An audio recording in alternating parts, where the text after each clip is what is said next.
From South Carolina Public Radio, this is the South Carolina Lede. I'm your host, Gavin Jackson, and this episode was recorded on February 12th, 2024, from South Carolina Public Radio studios here in Columbia. Regular listeners of the South Carolina Lede will know that we often talk about homegrown candidate Nikki Haley, former governor, former UN ambassador.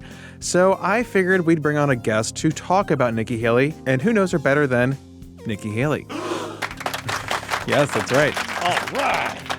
In this episode, we spoke with the former UN ambassador on a wide range of issues, including the latest incendiary comments from former President Donald Trump at his rally about undermining the NATO security alliance, and Haley's husband Michael, who is serving in the South Carolina Army National Guard in support of the U.S. Africa Command on the continent. We also have remarks from Trump's first rally in South Carolina since September. No, we won't bring you all 90 minutes of them, but we have some. Okay. Now, the Lede loves hearing from everyone. That's why we have a voicemail box set up that you can call to share your thoughts, hot takes, questions, and more at 803-563-7169. We're interested to hear your feedback. Taylor, the Kansas City Chiefs won the Super Bowl. Thank you, Taylor. So let us know. Let me know what you guys thought of the Super Bowl. If you had any favorite commercials. I didn't watch any of it, so I have no idea what happened. I'm learning secondhand from AT, who watched the Super Bowl on Nickelodeon. So let me know your hot takes, 803-563-7169. And if you don't want to talk about those things, you can always fill out a survey on southcarolinapublicradio.org/lead survey and let us know your thoughts and feelings about the pod. We want to know. You can always find out more about the South Carolina primary, the latest news from the trail, and daily news at southcarolinapublicradio.org and scetv.org/SC2024, your home for campaign 2024 coverage. And now, the music.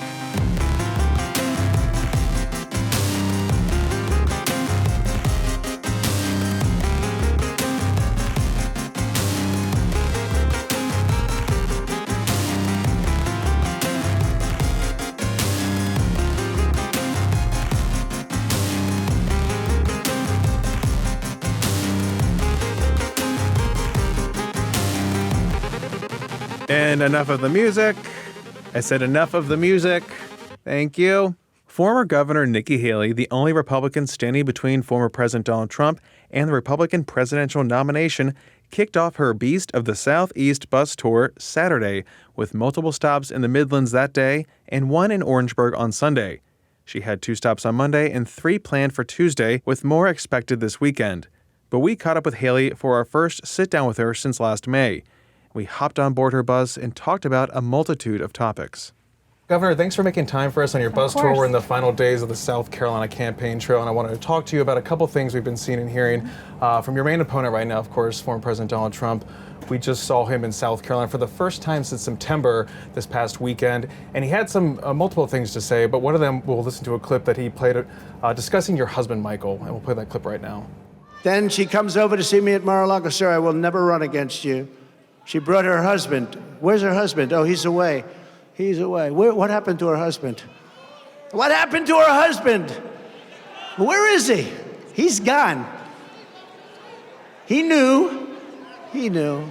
You mentioned your husband, Michael, at every campaign stop. He's serving overseas. Tell me what your thoughts were when you heard Donald Trump say that about him. Obviously, as a military spouse, you feel that first. We're incredibly proud of Michael.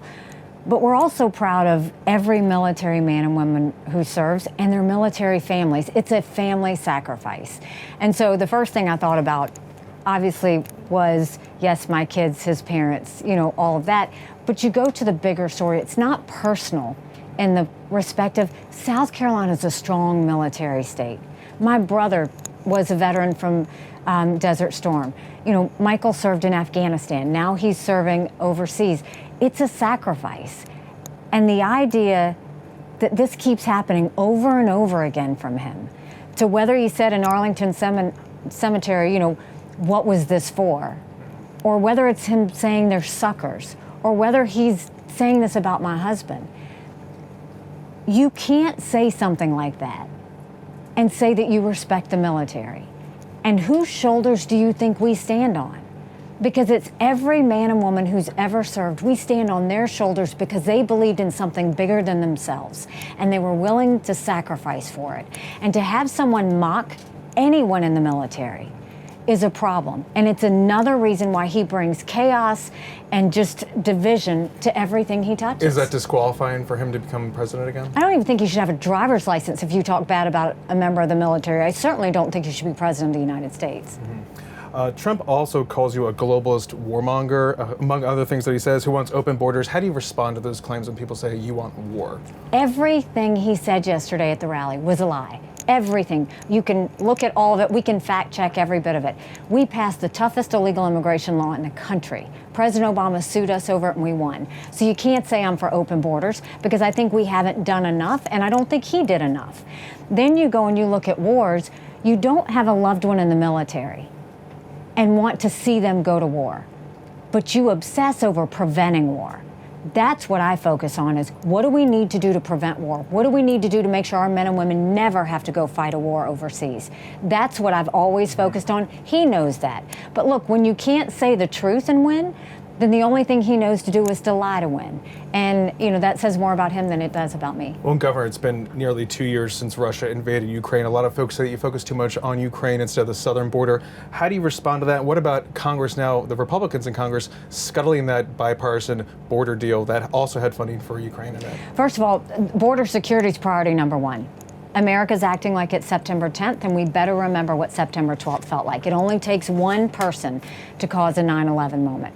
I think the border bill that they had, there was a lot of good in it. I think the fact that it strengthened asylum laws is hugely important. Under the Trump administration, he let in 3 million illegal immigrants. That's because the asylum laws weren't strong enough, so we have to have that.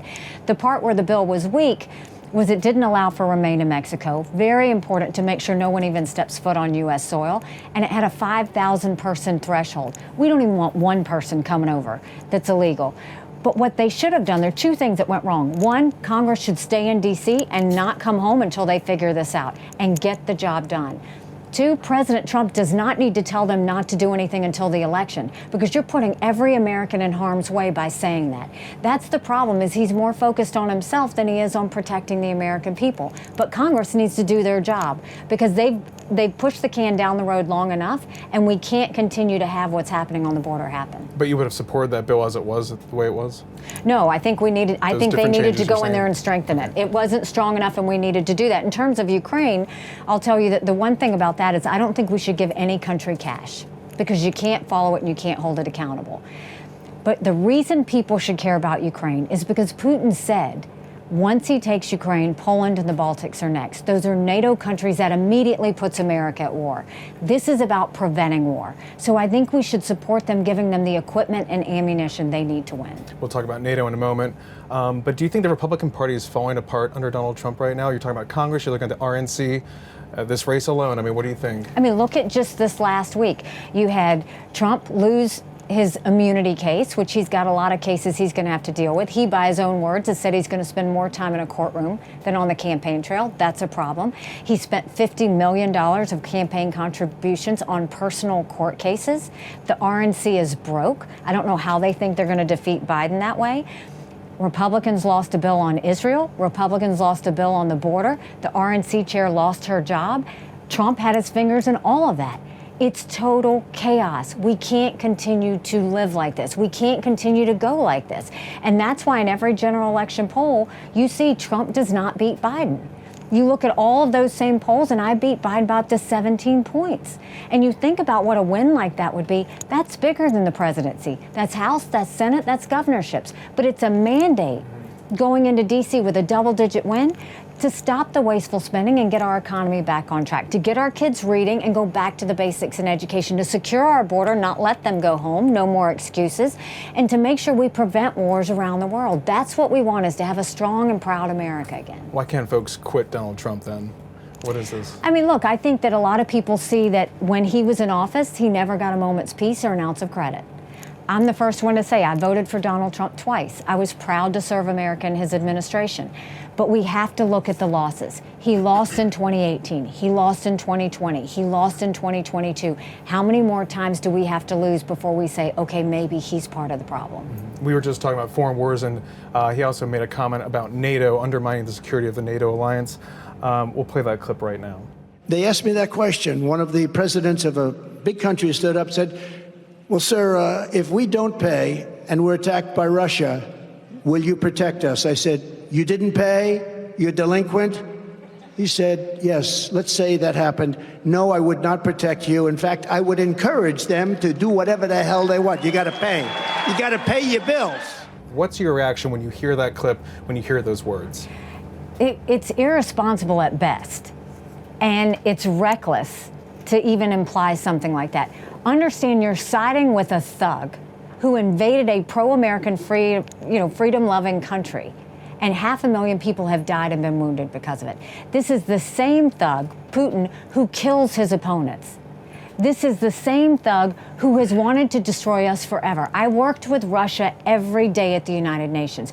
They are not a friend of ours. They don't want to be a friend of ours. They are playing him like a drum, and he needs to see that. But the idea that you would put our friends in harm's way to help an enemy is unthinkable. NATO has been a success story. For 75 years, we haven't had war in the region. Russia has never invaded a NATO country. They've invaded Georgia, Moldova, and Ukraine because they're intimidated by the alliance. You don't weaken the alliance, you strengthen the alliance. Now, do we want those countries to pay more? Of course, but you don't do it by weakening. By what he just said, he put more Americans in harm's way. So do you think he trusts Vladimir Putin more than he does his own allies, America's allies? I mean, I talked about this in my book I wrote about during the administration. I had to go sit down with him and say, stop this bromance that you're having with Putin, because I saw the press conference that he gave, and he was trusting Putin, and he was believing Putin, and he had some sort of, I don't know, some sort of fan issue over Putin. And what you have to understand is the guy is evil. And the guy's never done anything to help America. He's always done everything to try and hurt America, including partnering with China, saying that they're total friends, and with Iran. We don't want to be friends with someone like that. So do you trust Donald Trump then? I don't trust Donald Trump's judgment, because if you're going to go and criticize military members and say the things you do about them, and you're going to go and praise dictators, that's not a winning combination for keeping Americans safe. So, Governor, you've been on the campaign for about a year now. Tell us about that, what it's been like. A lot of people, even here in South Carolina, remember when you first launched your campaign back last February, didn't think you'd make it this far. A lot of people were even pressuring you to drop out before even ballots were cast in Iowa at the caucuses, or New Hampshire as well. What's your reaction been? What's it like been on the campaign trail? I've always been an underdog. It's the only thing I know to be. And, you know, I'm incredibly proud of how far we've come. We had 14 people in the race. We've beat a dozen of the fellas. We got one more left. We're going to work really hard to close this gap in South Carolina. Then we're going to go on to Michigan and Super Tuesday. This is about the fact I don't want my kids to live like this. I don't want anybody else's kids to live like this. America is better than what we're seeing now. You don't defeat Democrat chaos with Republican chaos. And you have to acknowledge 70% of Americans don't want a Trump-Biden rematch. The majority of Americans disapprove of Donald Trump, and a majority disapprove of Joe Biden. And do we really want to look at a point where we've got a country in disarray and a world on fire, and our two candidates be in their 80s? We don't want that. We've got to have a new generational leader, someone who can serve 8 years fully focused to get things back on track. So is that what really motivates you? I mean, I know that does, because you mention it all the time on the campaign trail, but when it comes to folks telling you to drop out or any number of things, obviously you're still fundraising plenty of money in the bank. Is this more of a matter for you to say, I did everything I could to prevent the inevitable, and the inevitable being him losing to Joe Biden in November, so maybe in 2028 or in the future you can say, you should have listened to me, essentially, and that we need to do this better in the future? No, this is not about a future run. That's not in the cards. That's not anything I'm looking at. This is very much about the fact that if you look at the younger generation, they see the debt and they don't know how it's going to impact them. They worry about whether they can find a job. They wonder if they can own a home. The average home buyer in America is 49 years old. The American dream is leaving them. We've got to make sure that we leave things in good shape for our kids and our grandkids. That's what I worry about, is I see all of the dangers around the world and the fact that it's becoming more chaotic. I look at all the division in our country, and we're getting further and further away from the values that made our country so great. I just want to help get it back to where it needs to be. I think every American family deserves that, and I think if I don't fight for that, then, what's your purpose in life? I think my job has always been to try and make life better for people today than it was yesterday. And this is the way I'm trying to do that. And when you do your fundraising swings and you talk to folks, what are you telling them? What is breaking through to them to give you so much money? I mean, it's interesting that some people would think maybe things would have dried up by now, but there are still people giving you millions of dollars.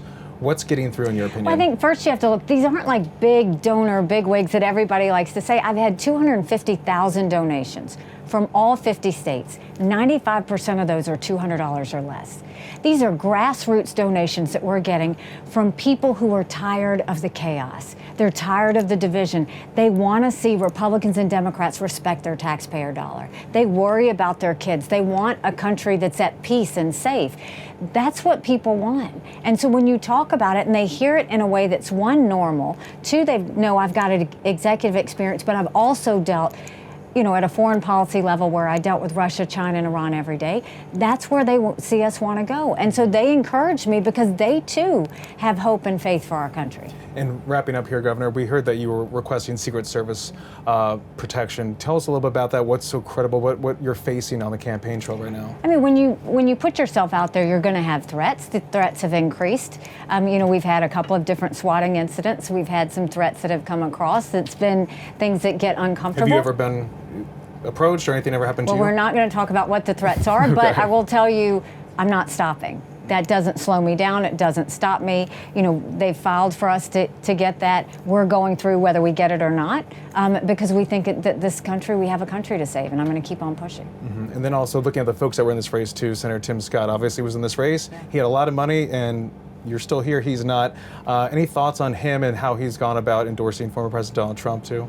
It's his decision. He's got to sleep with his decision. I sleep very well at night. And these other politicians that you've seen that have always underestimated you, your thoughts on them endorsing him? I look at the South Carolina political elite. I never thought I was going to get their endorsements. I didn't ever try to get their endorsements. And the reason was, I know they're upset because I required them to show their votes on the record and not hide behind voice votes. I know they're upset because I made them disclose their income and pass ethics reform and show taxpayers who was paying them. I know they're upset because I vetoed $500 million worth of pet projects. I know people in D.C. don't like the fact that I want term limits, don't like the fact that I say if they don't give us a budget on time, they shouldn't get paid, don't like the fact that I don't think they should trade in the stock market. All of those things I've always pushed against the political elite. That's why I've always been the underdog. It's because I don't get the establishment people. But I'm okay with that. I don't want the establishment people. That's not who I am at my core. At my core is I want to help every average American family make today better than yesterday. I don't care about whether the political elite like me any more than I cared about Russia, China, or Iran liking me when I was at the UN. I've always been very focused on who it is I serve. And I'm very mission focused on the fact that it'll be serving the American people. And we'll be going forward, right? Yes, absolutely. Right. Governor Haley, thank you so much. Thanks so Appreciate much. it. Now, I did scoop myself here with that interview because that's going to air on This Week in South Carolina, Friday at 7:30. So you can watch that interview instead of just listening to it. Get the whole experience. Wow. 7:30 p.m. on SCETV, as well as youtube.com/South Carolina ETV.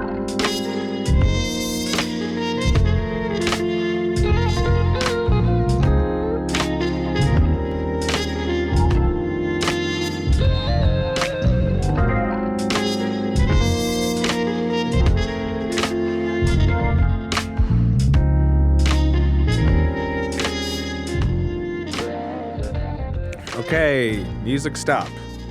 Music stop. Gosh, gotta push the buttons around here too? Jesus.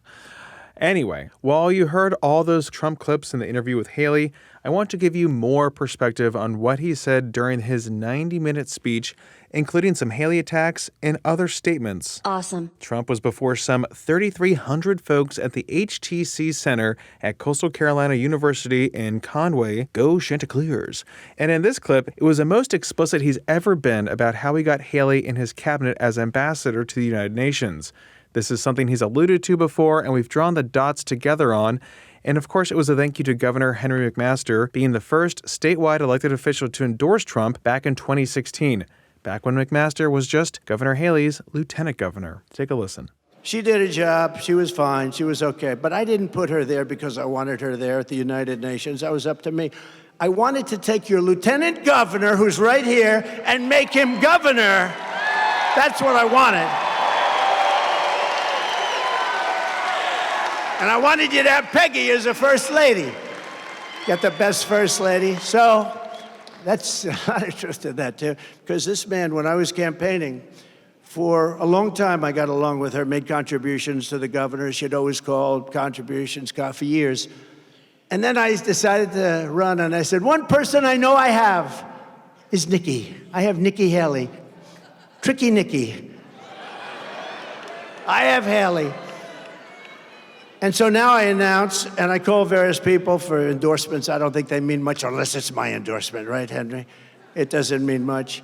And she didn't return my call. This years ago. And then I call her again. Finally, she returns, no, I'm sorry, I'm with somebody else. I won't tell you who because it happens to be now a friend of mine. We've all unified and friends. But you know what? It's not China, no. No, it's not China. But I had a man who, at the time I didn't know, the lieutenant governor believed in Donald Trump. He believed in me. And I had the lieutenant governor, and the governor had some other candidate. And Henry, we blew that field away like nothing, right? And he and Peggy, at 6 in the morning, I said, who the hell is the guy? I said, that guy is campaigning like hell, your lieutenant governor. And I wanted him because I felt he deserved it. We won. And I'll never forget my speech. I said, I would much rather have the lieutenant governor than the governor. This is after we won. And everyone understood exactly what I meant. But he became the governor, and you're one of the most popular governors and maybe the best governor in the whole country. Clip stop. Thank you. A little bit of a long clip there, but just showing you that Trump loyalty that he prizes. And McMaster continues to get paid dividends from that. But back in 2016, Haley endorsed Florida Senator Marco Rubio, which is what Trump was alluding to. And now, who is Rubio supporting? Donald Trump. Friends like these. Now, Trump also spoke of his handling of classified documents by saying that he has the power to declassify material as president, which you do, just not when you're not president. And Trump has said before that he did not declassify secret material that he had at Mar-a-Lago. Nevertheless, he said he will not seek revenge. We did everything right. Biden's thugs are still trying to put me in jail on fake charges for crimes that they openly admit that Crooked Joe did. He actually did these crimes. Now, I'm not looking for anything to happen to this guy. He wouldn't know the difference. I mean, I don't think he even knows the difference. She goes, we are. That's like, there'll be no revenge. No revenge. Does everybody agree no revenge? No revenge. But this is selective political persecution, not prosecution, persecution. If there was one shred of honesty or decency left in the radical left Democrat Party, and there's not, but it's a radical left, they've gone so far off. Open borders, high interest rates, horrible what they're teaching your children in school. A woke military. We have a great military, but it's headed by woke people at the top. They're trying to change. It's not going to happen. Trump also spoke about the need to win big in South Carolina and the general election while calling Haley irrelevant. We got to win this thing. We have to win it big. We have to win not against her. That's irrelevant. We have to win it. We have to set, that's why you have to vote. We have to set a signal out to the whole world that come November, it's going to be different. And the reason we have the spirit is because we see how bad they are. If you like me, I love you, I love you. I mean, we've never lost here. We've never lost here. We won our primaries. We won our general election. We don't lose in South Carolina. But you know, I'll tell you, we have to send out the signal that we're not playing games. In November, we're going to win. We're going to take it all back. And this is sending out the signal, just like in Iowa, just like in New Hampshire. Just like the Virgin Islands, you know, they said, oh, she worked hard on the Virgin Islands. You know what she got? Nothing. The real problem facing our country is not Joe Biden's decline. The real problem is that Joe Biden is causing America's decline. He's causing it. Who the hell would allow people to pour into our country? Who would allow this to happen? He also mentioned President Joe Biden's mental state and called for cognitive tests, including for Haley to take one. Something that she's also called for on the stump. The brain's not working too well. We got to put America, we got to put Make America great again. Oh, is that what it means? Because he doesn't know. If you asked him, what does MAGA stand for, he would not be able to tell you. And I've called for cognitive tests. I actually think anybody running for president should have tests. I think, and I pass them every time. Dr. Ronnie Jackson gave me the first one. Anybody running for president. I don't think Nikki would pass the test, I really don't. But anybody running for president, regardless of age, I think they should pass the test. Vice president, certain positions, they say it's not constitutional. I'd be willing to waive it. Let's waive that. But I think they should. Haley is the candidate of globalists and warmongers who want to spend trillions and trillions of dollars on endless wars. She's always in favor of fighting wars. You know, during my term, we defeated ISIS. We knocked out the worst terrorists in the world. You know that. We took out the worst terrorists, the two of them. Now, you heard Trump there saying Haley supports war, and you also heard her response in our interview when I asked her about that specifically. So you can draw your own conclusion from both of them about who's right here. And Trump also talks about the aid and border security package that was blown up in Congress last week by Republicans who wanted the package, before Trump said he didn't want to give Biden an election year win. I just put it out. They want to give like almost $100 billion to a few countries. $100 billion.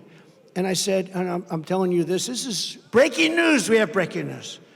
I said, why do we do this? If you do, you give them not $100 billion. You give it to them as a loan. It's called a loan. Give them the money. And if they can pay it back, they pay it back. If they can't pay it back, they don't have to pay it back because, you know, they've got some problems. But if they go to another nation, they drop us like a dog, like a female drops a male after a date because he doesn't like her, right? If that happens to our country, then very simply, we call the loan and we say we want our money because we give money and then they go to another side. There will be plenty more Trump and Haley for y'all in Saturday's podcasts. That's not a threat, that's a promise. Trump will be holding a rally in North Charleston on Wednesday evening. So I will be spending my Valentine's Day with a friend of the pod, Meg Kennard, and a couple thousand folks. Actually, just kidding, I might not be going because the Trump campaign just denied my media request for credentials. So we will see if yours truly and the power of South Carolina ETV and South Carolina Public Radio are allowed to go to the Trump rally. But a reminder again that early voting is going on. It's open, and you can find out more about everything you need to know to early vote or just to vote on February 24th, which you can also do, primary day, at scvotes.gov. That's scvotes.gov. And thank you. Play music.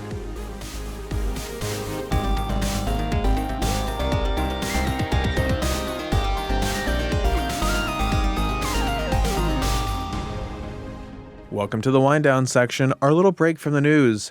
And we're really glad you're here. A.T. Shire, producer of The Lead. Thank you. Glad you're here. I'm glad I'm back in the studio. I've been on the road, studio. You've been recalcitrant, hitting the road exclusively. Yeah, it's not the campaign trail. I'm just being recalcitrant. You're just very recalcitrant. I'm withdrawing. Yes. No days off. Hashtag team no days off. Gavin, is a bunch of nonsense. Every morning, Gavin wakes up 4:30 in the morning. Ice bath. Grind. Shout out Tequila, Casamigos. Ice bath. He grind. Gets so much inflammation just sleeping. He's just a big swollen orb. And so he has to ice bath, take a polar plunge in the morning. Once the bed starts getting cold, I know it's time for the ice bath. Speaking of getting swollen, I just want to update the pod. We're officially in hashtag third trimester for the Shire, baby. Oh, applause track. That's here. right. Yes. Baby. Ooh, I'm gonna bleep that. Okay, we can't say the name. We haven't revealed it yet, but it rhymes with lead. It's Lead. Her name is Lead. Lead. Fool. It's Gavin Lead Jackson Shire, and it's we're going girl with it. Volvo Celsius. Yes, Volvo Celsius. Yeah, who for sure. have not returned my emails. Pathetic. I said, hey guys, hyper local celebrity here, fueled by Celsius, driven by Volvo, S60, produced in North Charleston. Very sick. Yeah, not well. Help us, help you. The swelling probably is from all the Celsius, and the different time zones can't help. The pressure of the different vehicles. Exactly. Anyway, Gavin, speaking of not returning emails and calls, we got a call, okay? And it's royalty. So are you ready? Yeah, always. Here we go. Play. Hello. This is your queen, Amanda, calling from Greenville. This is my take 3 trying to record this. Take 1, too much noise. Take 2, child interrupting. So hopefully take 3 will work out. So I'm calling today in reference to the Stanley's Cup. It was referenced a couple episodes ago. I'm not here to either defend or trash the Stanley, but I am here to chalk up another cup entirely, which is the thermos. So I learned recently the thermos is actually a brand. So I'm not talking about the brand thermos, nothing against that brand, but I'm talking vessel, vacuum insulated bottle designed to keep your hot beverages hot until you pour it into another cup. I don't like drinking out of metal cups, but the ceramic ones break. So I got this thermos to keep my coffee in, and then I pour it into a regular ceramic mug at work. And it's wonderful. So if you're not wanting to drink your coffee in the car, but specifically want to drink your coffee at work out of a regular mug like me, this is just, it's fantastic. I think more people should consider this option. Probably would work for cold things too. But putting your hot beverage in a vacuum insulated bottle and then pouring it into a mug, I think more people should consider it. Queen Amanda from hashtag Yeah That Greenville, my liege. Thank you so much for that call. My lord. Thank you for calling us little serfs, us peons, us peasants. Oh, we've gotten you some more crops, Gavin, Mom. He's been We've made tilling crops. fields, reaping. Gavin's been doing a lot of reaping. Can perhaps we own the field now, Mom? Mayhaps. Mom, thank you for the call. And Gavin has a lot of crossover. I have a little bit of this, yeah. Gavin's got surf blood in him. It's true. Dare you. My father gave me this podcast. Yeah, that is royalty. Despise. Yeah, we were just talking about being able to see what you're drinking. Gavin also hates drinking out of metal cups. Well, I love the plastics. I love the microplastics, I like the macroplastics. Plastics, it's the future. I got plastic right here, 40% less plastic, which I'm like, give me 40% more plastic. I mean, that's what people want. Yeah, they try to say that cotton is the fabric of your life. No, plastic. Oh, God, it says proudly sourced in Florida. You got to really read the labels before you buy water these days, folks. But that means... Yes. I do like to see I like a wine glass. I like a clear wine glass, clear glass. You get some of these that are... you can't see through them. Like I was at a restaurant recently, and they served a cocktail in this... basically like a mini urn, a black pottery, cool little thing, but mini urn. Opaque urn. And I'm like, I don't know how much is left. I don't know how to pace myself here. I don't know if it's all going to come out at once. I need to see everything. Don't want to be surprised. It was a great little cocktail tequila, if I can say that, tequila. You can. We're sponsored. It was delicious, but I had to have another one just to make sure. I had to see it to believe it. Terramana. But yeah, I understand transporting from the metal to a mug. Also, the metal you can't microwave. They say you can't do it. I said, no, I'm going to do it. He still does it. I still do it. They don't care. Gavin runs a few forks through the microwave every now and then. You got to sterilize them. Yeah. Do not put any metal in a microwave, folks. This is a joke. You got to say that these days because people will do it. Growing up, I had the sickest thermos brand Ninja Sponsored. Turtle thermos that came in the lunchbox. And the cup was also the mug, was also the bowl. On the top, yes. And they were like fighting the Foot Clan on the front. Yeah. I had that one, and I had a Jurassic Park one with the T-Rex on it. You had everything. I long to have such things. Yeah. Never. Well, I wasn't a twin, like... Well, I didn't have to share with anybody. I didn't have to. Well, I had a little brother, but... You got first dibs. I got first Did dibs. you have the plastic lunchbox too? Yeah. With like a cool cartoon on it? The scene on the front? Yeah. They were fighting the Foot Clan. It was awesome. I had always wanted these little things, never got them. And now I guess... You can buy it now. You can buy it on the internet. That's not the point. I'm talking about formative development that did not happen because I was denied this. But to which I say, to which our leaders have heard on this pod before, me talk about my beautiful nephews. They're so beautiful. They're terrific little babies. Yes. But they get everything they want because Nick didn't have everything that he wanted. And now you hear me saying, I wish I had that. Did it make me stronger? No. I don't think so. Did Yes, it make me jaded? Yes. Does it give me something to talk about on my podcast that I inherited from my father? Yes, it does. This is how you... This is the This is called personality. This is character development to get your podcast. These kids nowadays, they're never having podcasts. They're just going to be like, they're going to wake up one day and be like, Where's my podcast, old man? No, you're not interesting. Okay, you had the thermos. Anyway, Gavin, I think that lands the plane. No, don't say anything else. Don't say anything else. I'm someone that did have the thermos and that didn't have the thermos. Exactly. Okay, we're on the ground. Okay, we're on the ground. Say the outro, please. Go ahead and start clapping. Go ahead and stand up, even though we're not at the gate, folks. That's what you do when when the plane lands. You stand up and you clap. Let us know how you handle flights by leaving a message like Queen Amanda did at 803-563-7169. You can also leave us a review on Apple Podcasts and stay up to date with the latest news on SCETV.org and SouthCarolinaPublicRadio.org. And don't forget to support your local newspapers. For the South Carolina Lede, I'm Gavin Jackson. Be well, South Carolina. End show. End show. End show. Thank you. Oh, thank you. Go away. I'm Gavin Jackson. Go away. Gavin Jackson. Go away. That's the wrong microphone. I am Gavin Jackson. There you go. What a non-professional you are. I'm Gavin Jackson, host of the South Carolina Lede Pod. Hi. Hi, I'm sick. That's why I sound this way. I'm not sick. This is my normal voice. This is my non-radio voice.